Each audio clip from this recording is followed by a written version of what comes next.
Bom, então vamos lá. Eu ia fazer uma live para vocês, mas achei melhor fazer. Oh, não é cabelo branco não, gente, tá? É reflexo. Eu ia fazer uma live para vocês, mas eu achei melhor, ia ser mais objetivo se eu gravasse um videozinho rápido. Então acho que vai ser mais útil para vocês esse vídeo rápido assim. Falando sobre o coronavírus, né? Sobre essa questão toda que está envolvendo o coronavírus. E desculpem o cenário, eu estou aqui na pousada, aqui onde eu estou hospedado. E eu podia fazer do consultório, ficar mais bonito, mas enfim, é isso aqui que a gente está, então vamos bola para frente. O que eu vou falar nesse vídeo? São três coisas. São três elementos que a gente precisa separar, que estão causando muita confusão, porque estão sendo embolados na cabeça da gente. Então, assim, vamos separar esses três elementos. A segunda coisa, o que está causando esse surto de histeria em cima da epidemia do coronavírus? E a terceira coisa, como não surtar, né? É, enfim, a primeira coisa é a seguinte: quais são esses três elementos? Primeiro, você tem que entender que a gente precisa começar a separar, a entender a realidade que se apresenta diante da gente. E fazer isso a gente precisa, às vezes, parar, pensar e olhar com um pouco mais de calma, um pouco mais de atenção sobre essas coisas, ao invés de ficar agindo automaticamente no piloto automático, vamos dizer assim.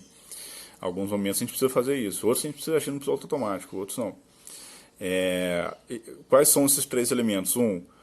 Primeiro, que existe uma epidemia de uma doença, né, causada por um vírus, e a gente precisa agir sobre essa epidemia. Então, a gente precisa de ações técnicas para combater essa epidemia. Existe, é real, está ali, é um dado apresentado para a gente. Como é que a gente faz essas ações técnicas? Primeiro, os governos tomam ações institucionais baseados na orientação e na coordenação de especialistas em sanitarismo, especialistas em estatística, especialistas em gestão de saúde. Eles tomam ações estratégicas, técnicas, baseadas em estatístico e tudo mais, para a gente poder prevenir ou agir, né, remediavelmente em cima de quando o vírus começar a agir com força aqui sobre o Brasil, sobre qualquer lugar do mundo. O segundo ponto e outro ponto dentro dessa questão das ações técnicas é a ação de cada cidadão. Né, evitar o contato físico com outras pessoas, lavar as mãos com frequência, os idosos se precaverem mais, evitar aglomerações, ou se for ficar em aglomerações, que tome as devidas precauções. Se você tem algum sintoma ou está em algum tipo de grupo de risco, usa as precauções que tem que usar, seja mantenha a quarentena e por aí em diante. Então, assim, isso é o básico do básico, a gente já sabe, já está careca de saber, todo mundo já está falando sobre isso. Essas são as ações técnicas. E em relação aos governos, é a questão de fechar ou proibir eventos públicos, as aulas e outras coisas desse tipo, né? Museus, teatro, cinema, essas coisas desse tipo. Então são ações que têm que ser pautadas na técnica, tem que ser pautada numa estratégia baseada na curva epidêmica, baseada na forma de contágio, baseada em dados técnicos e estatísticos, né, que não pode ser baseada em outras coisas. A segunda coisa que a gente tem que analisar, uma são a epidemia do vírus de fato, como ele e as ações técnicas que são necessárias. Outra coisa que a gente precisa dar atenção e separar uma coisa da outra são as narrativas políticas em torno disso daí. O que são narrativas políticas, né? O uso político das narrativas. Existem interesses e grupos com interesses e grupos que controlam uma parte, vamos dizer assim, do entendimento ou da popular das pessoas, né? Uma parte do que está acontecendo, do que está se passando dentro da cabeça das pessoas. A mídia é um desses grupos, órgãos da mídia são desses grupos, líderes e formadores de opinião, sejam políticos ou não, são um desses grupos. Então também tem uma ação política sobre esse fato. Deixa eu ver a minha colinha aqui.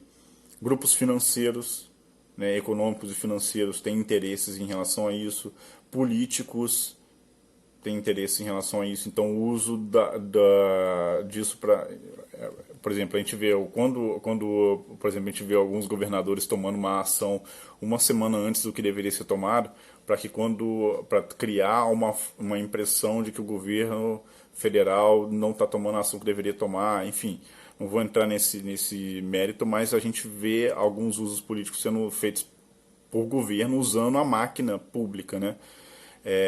Enfim, tem uma narrativa, tem-se uma história contada em cima disso daí com interesses. Com um interesse que não é só o interesse do bem-estar, não é só o interesse da saúde, não é só o interesse da informação. Então a gente precisa entender isso, precisa entender que isso existe e precisa separar uma coisa da outra.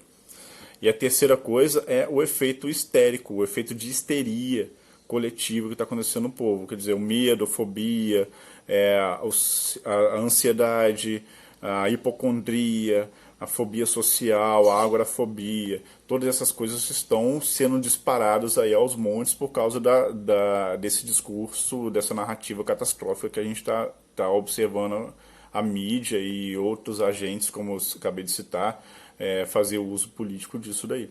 Então a gente precisa separar as três coisas. Uma é o que é a epidemia de fato, da doença causada pelo coronavírus. A outra, o que é o uso da narrativa. E a outra, o que é a consequência desse uso da narrativa.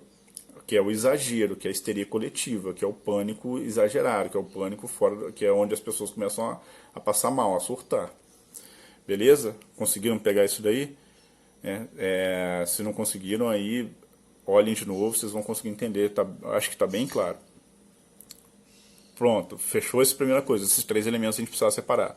Agora, o que está causando esse surto de histeria e pânico? Um dos elementos eu já falei, que é esse uso político, né, com interesse político, com algum tipo de interesse por trás da narrativa de causar pânico. A outra coisa é o seguinte: a gente já está numa condição normal de fraqueza, né, de vulnerabilidade das pessoas hoje em dia. Todo mundo já está mais ou menos com medo, todo mundo já está mais ou menos fraco, todo mundo já está mais ou menos perdido sem saber o que fazer da própria vida. Ninguém medita sobre a morte. A gente tem uma realidade diante do olhar da gente que a gente não consegue parar para observar, a gente não consegue olhar o outro, a gente não consegue diferenciar o que é da nossa cabeça, daquilo que é realidade que está sendo colocada diante de nós. Enfim, a gente não consegue diferenciar o que é um pensamento, o que é uma ideia, o que é um sentimento daquilo que é realidade de fato. A gente sente um medo e a gente acha que o medo ele é uma coisa, ele é a realidade sendo apresentada pra gente. Sente um medo de pegar o coronavírus e acha que a gente está realmente vulnerável a pegar o coronavírus, que o coronavírus vai entrar pela janela aqui, vai entrar em mim, enfim. É isso que a gente está, porque a gente já está num período de vulnerabilidade. Por quê? Porque a gente está imaturo, a gente está fraco, porque a gente está suscetível à influência das outras pessoas. Então isso é que causa esse efeito de histeria, isso que causa esse surto de histeria, pode-se dizer assim, que está acontecendo em torno da epidemia do coronavírus. O que acontece? Quando a gente não sabe quem a gente é, quando a gente não sabe onde a gente está, a gente não consegue olhar a realidade que está à nossa volta, quando a gente não sabe o que a gente vai fazer com a nossa vida, a gente fica muito vulnerável a ser manipulado. E tem duas formas clássicas de manipulação, que uma é empurrar a pessoa para o conformismo e uma outra é empurrar a pessoa para a histeria, empurrar a pessoa para como é que é a palavra? Me fugiu agora.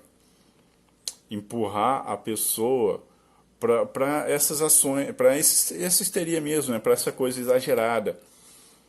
Como é que chama? Deixa eu dar uma pausa aqui. Senão eu apertei a pausa veio na minha cabeça. Para o fanatismo. Tem duas formas de manipular que são muito comuns de se usar. Que uma é empurrar a pessoa para o conformismo e outra é empurrar a pessoa para o fanatismo. E o que é uma das formas de empurrar a pessoa para o fanatismo é criar essa narrativa catastrófica, de uma catástrofe, como acontece com a histeria relativa ao fim do meio ambiente, né, ao aquecimento global, às mudanças climáticas, como acontece em torno da narrativa de que, enfim, de qualquer coisa que seja de nível catastrófico, empurra as pessoas para o fanatismo e é mais fácil manipular a opinião e a ação das pessoas através disso daí. e o vídeo ficou um pouco longo, não sei se vou conseguir colocar tudo numa coisa só, mas vamos tentar. E deixa eu arrumar minha colinha aqui. O terceiro ponto é como não surtar. Como não surtar, quer dizer, tudo está empurrando a gente, a narrativa empurra a gente, o próprio medo do vírus, o medo real da epidemia empurra a gente para surtar, a nossa fraqueza já empurra a gente para surtar, então como não surtar? Então assim, eu estou colocando aqui quatro coisinhas, quatro ações práticas assim para vocês poderem se precaver, né, se prevenir e até se remediar em relação a esse surto de histeria, medo, fobia que está acontecendo. A primeira, faça a sua parte. Faça a sua parte. Lave as mãos, evite a aglomeração, evite contato físico, etc. Assim, não é para ser nem 8 nem 80, ou seja, não é para a gente surtar de medo, mas também não é para a gente achar que não está acontecendo nada. Quer dizer, a gente precisa se precaver com uma peste, um vírus que está se espalhando doença, que é uma coisa que é nova realmente e que a gente precisa tomar as nossas atitudes, nossa precaução. Segundo ponto, desliga a TV. Desliga a TV. Desliga a TV, para de futricar na internet sobre coronavírus, né? Esquece o que as pessoas estão falando, o medo das pessoas, o que as pessoas estão achando, o surto das pessoas que estão à sua volta. Esquece isso, o surto de quem está no governo, de quem não está, surto das lideranças, do digital influencer que botou vídeo no YouTube, no Instagram. Esquece isso daí. Os números que estão sendo apresentados, eles são números para os especialistas observarem, analisarem e tomarem ações técnicas em cima disso daí. Quer dizer, você não entende de estatística, você não consegue colocar na proporção, você não sabe como que as outras doenças se comportam, você não sabe quais são os números que o nosso Ministério da Saúde ou nossas secretarias de saúde têm. Enfim, você não sabe desses dados. Quem tem que analisar isso são os sanitaristas, os estatísticos, os especialistas, os governantes. E a gente, enfim, a utilidade que isso tem pra gente é mínima, mínima, mínima, mínima. Terceiro ponto, respire, respira, olha para a realidade que está à sua volta, né? Preste atenção no que está acontecendo em volta de você, naquela realidade concreta, nas pessoas que estão ali, no ambiente onde você está, na situação onde você se encontra, e começa a prestar atenção nisso, se envolve, se entretenha com isso, e respire, né? Faça a respiração diafragmática, pare para respirar mesmo, pare para meditar. Por quê? Porque isso vai fazer com que você comece a separar o que é um pensamento exagerado, o que é um sentimento exagerado, daquilo que é uma reação normal diante da realidade que se apresenta para você. Então você vai ver que não é uma coisa catastrófica como está acontecendo. Se você olhar à sua volta, quem que tem coronavírus perto de você? Talvez você conheça uma pessoa que tenha uma suspeita e tal. Quer dizer, não é uma coisa catastrófica que está te massacrando, etc. Isso é tudo coisa da sua cabeça. Né? Se precavenha, como eu disse lá no item 1, né, faça a sua parte, mas também não entre nessa sequência de pensamentos exagerados e sem controle. O último ponto aqui, procure um psicólogo. Se você não está conseguindo, se você está com medo, se você está achando que você está exagerado, que as suas ações você não sabe se está certo ou se não está, se você perdeu o parâmetro do que tá normal, do que não está, procura um psicólogo. Mas, pelo amor de Deus, procura um bom psicólogo. Não procura um psicólogo que esteja surtando com coronavírus também, não. Que mais tem é isso daí. Quer dizer, uma grande parte das pessoas está muito impactada por causa dessas narrativas catastróficas em torno do coronavírus. Então, você tem que procurar alguém que não está impactado com isso daí, para poder te orientar dentro da realidade. Beleza? Se você quiser, pede para mim orientação, indicação, que ou eu te atendo, ou eu vou te indicar alguém para te atender. E eu vou colocar só um bônus aqui para você. Se você não estiver surtando, aproveite o momento para você meditar sobre a morte, sobre a sua morte e sobre a morte das pessoas que você ama. Beleza? Fiquem com Deus, espero que tenha sido útil, compartilhem e eu vou tentar juntar os dois vídeos num só. Um abraço.